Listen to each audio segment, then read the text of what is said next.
অনুষ্ঠানে আজকে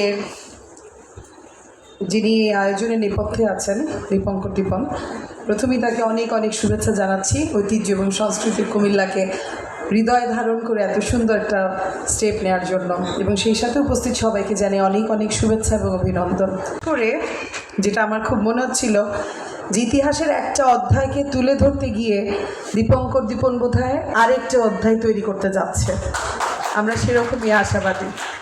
আমি বলতে চাই যে আপনি বলছিলেন যে এসব সিনেমার কাটতি নাই, কাটতি না থাকলেও আমার মনে হয় এই সিনেমার দর্শকের ঘাটতি থাকবে না। বিশেষ করে কুমিল্লায় যারা আছেন তারা অবশ্যই সিনেমাটা উপভোগ করবেন এবং হৃদয়ে ধারণ করবেন। অসংখ্য ধন্যবাদ জানাই। যেভাবে আমার খুব প্রিয় মানুষ শান্তি স্যার বলছিলেন যে একদম ওনারা হচ্ছেন স্থিমিত অস্তনমিত সূর্য, হ্যাঁ, যে সানসেটের সময় যারা আছে সানরাইজদেরকে আপনি স্যার খুব অ্যাপ্রিসিয়েট করছিলেন। আমার মনে হয় দীপঙ্কর দীপন একই মঞ্চে দুইটা সূর্যকে আনতে পেরেছে। আমাদের আপনারা এইখানে তথ্য দিয়ে যারা সাহায্য করেছেন, হ্যাঁ, আমি যদি বলি যে অস্তনমিত সূর্য হলেও স্টিল শাইনিং ব্রাইট, আর সেই সাথে আমাদের ব্রাইট স্টাররা আছে অসাধারণ অসাধারণ অসাধারণ। তোমাদের অভিনয় একদম মনোমুগ্ধকর, মনে হচ্ছিল তোমরা সেই সময়টাকে ধারণ করছো, ইতিহাসটাকে তোমরা লালন করছো। অনেক অনেক অ্যাপ্রিসিয়েট করি। আর আমি খুব ছোটোবেলায় প্রথম সিনেমা দেখেছিলাম চট্টগ্রামে, আমার খালা আমাকে নিয়ে গিয়েছিল আমার কাজিনদের সাথে। সেটা ছিল আগুনের পরশমণি। এটা যুদ্ধের একটা ইতিহাস নিয়ে করা হুমায়ুন আহমেদের সিনেমা। তখন আমার ভীষণ আফসোস হচ্ছিল যে কুমিল্লাতে একটা হল নাই, কারণ সিনেমা হলে দেখার মজাটাই আলাদা। আজকে যখন মনে হচ্ছিল যে এরকম একটা সিনেমা তৈরি হবে, আমার সত্যি আবারও আফসোস হচ্ছে যে কুমিল্লাতে একটা হল নাই। আমার মনে হয় কুমিল্লাতে একটা সিনেমা হলের খুবই প্রয়োজন। এবং শুধু কুমিল্লা, আমাদের ট্যালেন্ট হান্টে এত ভালো ভালো শিল্পী বের হয়ে আসছে। আমি অবশ্যই তোমাদেরকে অনেক অনেক অভিনন্দন জানাই, এবং সেই সাথে আশা করব যে তোমাদের এই সুন্দর যাত্রা সামনে গিয়ে আরও বেশি গর্ব বয়ে আনো কুমিল্লার জন্য। তোমাদেরকে অনেক অনেক অভিনন্দন। এবং এই সিনেমা কিংবা আমাদের এই কুমিল্লার ঐতিহ্যকে রিপ্রেজেন্ট করতে আমার পক্ষ থেকে যতটুকু আপনি আমার সহযোগিতা চান, আমি অবশ্যই আপনার পাশে আছি এবং সবার পাশে আছি। খুব দীর্ঘ বক্তব্যে যাব না। সবার এবং সবার পরিবারের সুস্বাস্থ্য কামনা করি। সবাই সুস্থ থাকবেন, সুন্দর থাকবেন। জয় বাংলা, জয় বঙ্গবন্ধু। থানাতে হামলা করেছিল, মানে আশ্চর্যজনকভাবে আমি 16 বছর 17 বছর পুলিশে চাকরি করেছি, অথচ সেই ইতিহাসের যে একটা গুরুত্বপূর্ণ অধ্যায় রচিত হয়েছে কুমিল্লাতে আমার জানা ছিল না। আমি এখানে এসে জানলাম যে কুমিল্লাতেও একই সময়ে পাকিস্তান হানাদার বাহিনী পুলিশ লাইন আক্রমণ করেছিল, এবং সেখানে বিধান পুলিশ সুপার সহ 41 জন শহীদ হয়েছিল। এবং আমার বন্ধু দীপনের সহযোগিতায় এবং কুমিল্লার অন্যান্য ব্যক্তিবর্গ এবং মুক্তিযোদ্ধাদের সহযোগিতায় আমরা সুন্দর একটা ডকুমেন্টারি ড্রামা তৈরি করতে পেরেছি। ইউটিউবে এখন সেটা অ্যাভেলেবেল।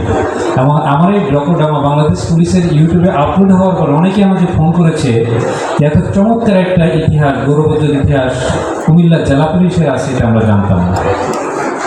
জীবনের সাথে মিলিয়ে বলতে চাই যে ব্রিটিশ বিরোধী আন্দোলনের যে প্যাটেন্ট, এটা আসলে এই বঙ্গের ছিল না। এই প্যাটেন্টটা নিয়েছিল হচ্ছে পশ্চিমবঙ্গ সহ ওপার বাংলা প্লাস ভারতের একটা অংশ।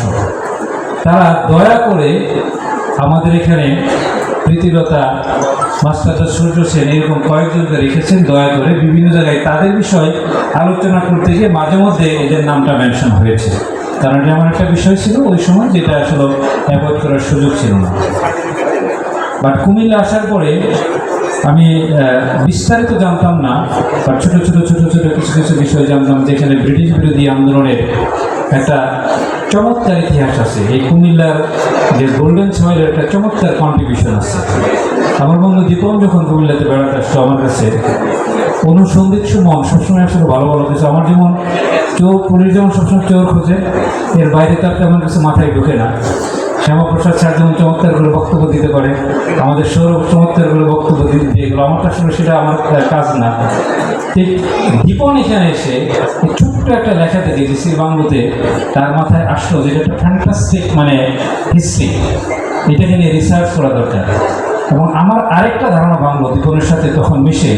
আমার একটা ধারণা ছিল, ট্র্যাডিশনাল ধারণা, যে সিনেমা করতে হলে আমি রাত্রে বসে বসে মনে মনে একটা গল্প ভাবলাম, পরের দিন শুটিং করে দিলাম, তৃতীয় দিনে এর একটা মহরত করে চতুর্থ দিনে সিনেমাতে লাগিয়ে দিলাম বেদের মেজেস না, ঠিক আছে। আমার এরকম একটা ধারণা ছিল সত্যিকার অর্থে। আর দীপনকে দেখে আমি সত্যিকার অর্থেই মানে অবাক হয়েছি যে একজন মানুষ এত পড়ুয়া হয় কী করে। মানে সে যখন তার মাথায় যখন ঢুকলো যে সিনেমাটা করতে হবে, আমার মনে হলো যে টু সাম এক্সটেন্ট সে মানে পাগল হয়ে গেছে যে এটার হিস্ট্রি কী কী পাওয়া যায়। আমার মিসেসের সাথে আলাপ করলো যে আসলে এই শান্তি সুনীতির নিয়ে কী করা যায়। সেও আবার ছোটোখাটো একটি স্টুডিওর মানুষ, সেই দেখলাম যে 2-3 ঘন্টার ভিতরে গুগল টোগল করে অনেক কিছু এনে মানে আমার কাছে দিল, আমি তাকে সেন্ড করলাম। 2-1 দিনের মধ্যে সে আমাদের তাহেরউদ্দিন ঠাকুরের সন্ধান করলো, এখানে আবুল হোসেন বিদেবের সন্ধান করলো, রবি ভাই সন্ধান করলো, প্লাস শ্যামাপ্রসাদ থেকে শুরু করে আরও যারা যারা আছে এই গবেষণার সাথে যুক্ত, তাদের সবাইকে সে আবিষ্কার করলো।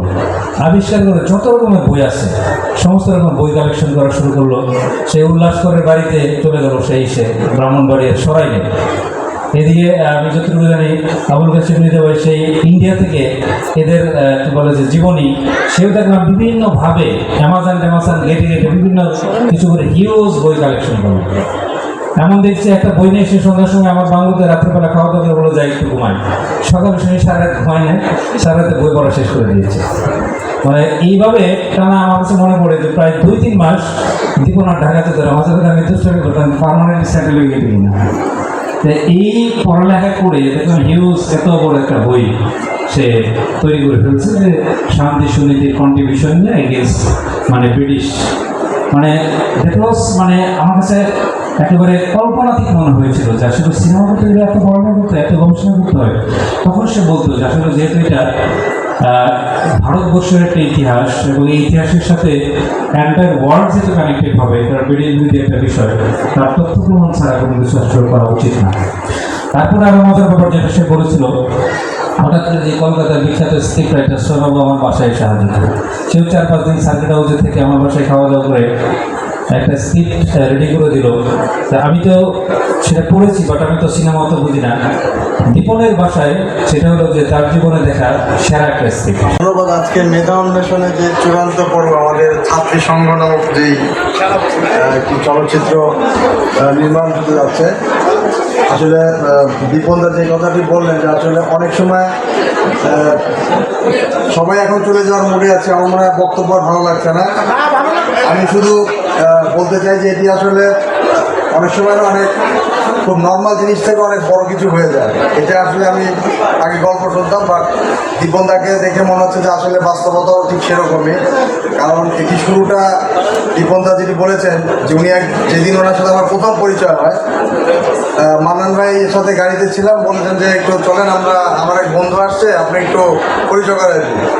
তো ওনার বন্ধু আমি নর্মালি নুরজাহান হোটেলের অপোজিটে মনে হয় চৌদ্দগ্রামে থেকে আসার পথে, তো আমরা বসি, দাদার সাথে অনেক গেস্ট ছিলেন। তো মান্নান ভাই যে ধরার পারিবারিক সম্পর্ক সবার সাথে কথা বলতেন, আমি আর দাদা বসে গল্প করছিলাম। কথা বলতে বলতে আমি আসলে বিষয়টা এরকম, আমার কাছে আসলে সবসময় কুমিল্লায় যোগদান করার পরে আমার কাছে একটি জিনিস, আমি যখন বাসায় ঢুকেই যে হিস্ট্রিটা দেখলাম এখানে, যে তৎকালীন 1931 সালে যে কালেক্টর ছিলেন স্টিভেন্স, তাকে মেরে ফেলা হয়েছে। তো তখন আমার কাছে দৃষ্টি মনে হলো যে আসলে আমাদের কুমিল্লার ইতিহাসটা কিন্তু শুধু যে আমরা 52 ভাষা আন্দোলন, 71-এর মুক্তিযুদ্ধ না, কুমিল্লার মানুষ যে আসলে মানে তাদের যে স্বাধিকারের চেতনাটা অনেক মানে গঠিত, তাদের রূপটা যে অনেক ভিতরে, সেটি কিন্তু আমরা এই 31 সালে যে দেখি যে ব্রিটিশ বিরোধী আন্দোলনে কুমিল্লার একটা অনেক বড় ভূমিকা ছিল। তো দাদার সাথে আমি খুব ক্যাজুয়ালিভাবে বলছিলাম যে এই যে শান্তি সুনীতি যে এরকম একটি ঘটনা ঘটালেন এত অল্প বয়সে ব্রিটিশ বিরোধী আন্দোলনে, তাদের মানে অবদান, এটি নিয়ে আসলে কোনো কিছু করা যায় কিনা। তো দাদা আসলে খুব হালকাভাবে আমি বলেছি ওনার সাথে, কিন্তু উনি যেটিকে এভাবে এত সিরিয়াসলি নিয়ে এটিকে যে আসলে বাস্তবে রূপদান করবেন, এবং আমার বাসায় আসলেন, উনি দেখলেন, মান্নান ভাইয়ের সাথে তিনি অনেকবার আলাপ হলো। এবং আজকে আসলে মানে বলবো যে অল্প অল্প করতে করতে দীপনদা এটা সেই ইন্ডিয়া গিয়েছেন, তিনি আসলে রীতিমতো উনি গবেষণা করেছেন, সেই লালমাই পাহাড়ে গিয়েছেন, কুমিল্লার দিনের পর দিন তিনি সময় ব্যয় করেছেন। এবং সবচেয়ে ভালো লেগেছে যে তিনি কুমিল্লাকে আসলে ভালোবেসে ফেলেছেন আমি বলবো, কারণ তিনি এই চলচ্চিত্রটি নির্মাণের ক্ষেত্রে কুমিল্লার সন্তানদেরকে তিনি বেছে নিয়েছেন, তাহলে তিনি কতটা কুমিল্লাকে আসলে ভালোবাসেন সেটি কিন্তু তারই মূল মানসিকতা থেকেই কিন্তু আমরা বুঝতে পারি। তো আজকে সেটি আমি বলবো চূড়ান্ত একটি পর্ব, যেখান থেকে আমরা মনে হয় 10 জনকে বাছাই করলেন, না 25 জন যারা এই চলচ্চিত্রে অভিনয় করবেন। এবং আমরা বিশ্বাস করি যে এই চলচ্চিত্রটি আমার আসলে দাদার সাথে কিছু, এটি শুধু জাতীয় নয়, এটি একটি আন্তর্জাতিক পর্যায়ের একটি ফিল্ম হবে এবং সেটি অবশ্যই দাদা তার মেধা, তার আন্তরিকতা এবং তার কাজের দক্ষতার দ্বারা এটি আন্তর্জাতিক পর্যায়ের পুরস্কার পাবে। সেই চিন্তা চেতনা থেকেই আমরা কাজ করছি এবং আমি বিশ্বাস করি কুমিল্লা দাদার হাত ধরে আন্তর্জাতিকভাবে একটি নতুনভাবে পরিচিত হবে, সেই প্রত্যাশা রাখছি। এবং আজকে সকলে আসলে আমি খুবই আন্তরিকভাবে দুঃখিত, এই সময়টা কোনোভাবে মিলাতে পারছিলাম না। হয় আমার সময় হয়, মানন্দর সময় হয় না, অথবা অনেক সময় দেখা যায় যে দীপনদার সময় হয় না, অথবা মেয়র মহোদয়ের সময় হয় না। আজকে যখন সময়টা ফিক্স করেছি আসলে কোনো প্রোগ্রাম ছিল না। আজকে মিটিংটা ছিল দুপুর 12টায়, সচিব স্যার হঠাৎ করে দুপুর 12টার মিটিংটা কালকে সন্ধ্যায় চিঠি পাঠালেন যেটা সন্ধ্যা 7টায় হবে। আমার মাথায় ওটা বাজ পড়ার মতো। পরে দাদা হয়তো কষ্ট পাবেন, আমি তাকে পরে চিঠিটা পাঠালাম যে বিশ্বাস করার জন্য, যা দেখেন যে সন্ধ্যা 7টা দিয়েছে সেই সন্ধ্যা 7টায় মিটিংটা করেছে। তারপরে আমি বলেছি প্রোগ্রামটা করে ফেলেন, নাহলে আসলে এটি আপনার দেরি হয়ে যাচ্ছিল। তো দাদাকে ধন্যবাদ যে তিনি ধৈর্য ধরে আজকে এই প্রোগ্রামটি শেষ পর্যন্ত এটি বাস্তবে রূপ দিলেন এবং আমরা বিশ্বাস করি যে খুব শীঘ্রই এটি বাস্তবে আমরা চলচ্চিত্র রূপে পাবো। কারণ আমরা দাদা যে টাইম লাইন নিয়ে আগাচ্ছিলেন, আমার মনে হয় সেই টাইমের মধ্যে আছে। দাদা একটি টাইম লাইন আমাদেরকে দিয়েছিলেন, সেই টাইম লাইনের মধ্যে তিনি আছেন। তো আমরা আপনাদের সকলের সহযোগিতা চাই যে তিনি যদিও কুমিল্লার অধিবাসী নন, আমরাও কুমিল্লার কেউ নেই, বা আমরা দাদাকে বলার সাথে সাথে তিনি কুমিল্লাকে যেভাবে নিজের করে নিয়েছেন আপনাদের ভালোবাসা পেয়ে, আমরা বিশ্বাস করি আপনাদের সহযোগিতা পেলে দাদা এটিকে আরও বেশি ভালোভাবে উপস্থাপন করতে পারবেন। আমরা সেই সুন্দর একটি আন্তর্জাতিক মানের চলচ্চিত্রের প্রত্যাশায় রইলাম। আমাদের সব সময় দাদার সাথে আমরা আছি, তাকে এতটুকুই আমি শুধু বলতে চাই যে আমরা আছি, আপনি এগিয়ে যান, আমরা অবশ্যই সফল হব। সবাইকে আবার অনেক ধন্যবাদ এবং কৃতজ্ঞতা। সবাইকে শুভেচ্ছা জানিয়ে আমার বর্তমান জয় বাংলা, বাংলাদেশ। ধন্যবাদ। পথ চলাটা এগিয়ে যেতে চাই। এরা যে পারফরমেন্স করেছে এখানে যে আমার খুব বেশি কারিশমা আছে ব্যাপারটা এরকম নয়। আমি পেছন থেকে শুধুমাত্র একটু উস্কে দেওয়ার চেষ্টা করেছি। এখানে যা করেছে তারাই করেছে এবং আমার কাছে মনে হয় যে আরও অনুশীলন, আরও চর্চার মাধ্যমে এরা সত্যিকার অর্থেই খুবই ভালো জায়গায় যাওয়ার সম্ভাবনা রাখে। আমরা একটা জোরে হাততালি দিই সবাইকে।